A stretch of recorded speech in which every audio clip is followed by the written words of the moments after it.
Hello বন্ধুরা, অনেক দিন পর আজকে আর একটা ভিডিও। এতদিন অ্যাকচুয়ালি সময় পাওয়া যায়নি, একেবারেই সময় পাইনি।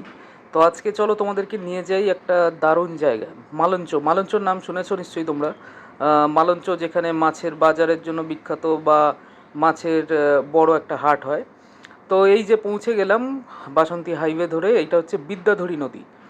এই নদীটার ধারে বা এই নদীটার কাছে তোমরা গেছো কি না, বা এই পাড়ে গেছো কি না, কমেন্ট বক্সে নিশ্চয়ই তোমরা জানিও। এটা একটা ঘাট, একটা সময় এটা একটা ঘাট ছিল, জেটি ঘাট যেটাকে বলে। এখান থেকে জাহাজ বা লঞ্চ ছাড়তো, বর্তমানে পরিত্যক্ত।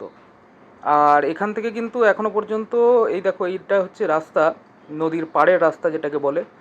জল আর জল শুধু ধুধু করছে চতুর্দিকে, জল, আর ওই দিকটা হচ্ছে ইট ভাটা। ইট ভাটা রয়েছে, আর এদিকগুলো পুরো জল, ভেরি জল। আর ওই যে দেখো দূরে, আমি একটু জুম করে তোমাদেরকে দেখালে বুঝতে পারবে, ওইটা হচ্ছে মেন রোড। ওই মেন রোড ধরে কলকাতা কানেক্টিং করা যায়, মানে যাতায়াত করা যাবে আর কি কলকাতায়। আর দেখো এইখান থেকে এখনো পর্যন্ত কিন্তু নৌকো চলাচল করে। এই যে দেখো নৌকো যাচ্ছে, মানুষজন যাতায়াত করে। মানে এই পার থেকে মানুষ ওই পারে হাট বাজার বিভিন্ন কারণে বা বিভিন্ন কাজে বিভিন্ন সময় যাতায়াত করে। তো এখনো পর্যন্ত এই নৌকো চলাচল কিন্তু এখানে রয়েছে। কতদিন থাকবে তা বলা যাচ্ছে না, তবে এখনো পর্যন্ত রয়েছে। তো দারুণ মনোরম, মানে জায়গাটা খুবই সুন্দর।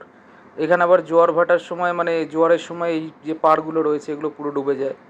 আবার ভাটা পড়ে গেলে, এখন যেমন ভাটা রয়েছে, যে কারণে জলটা অনেকটাই নেমে গেছে দেখো।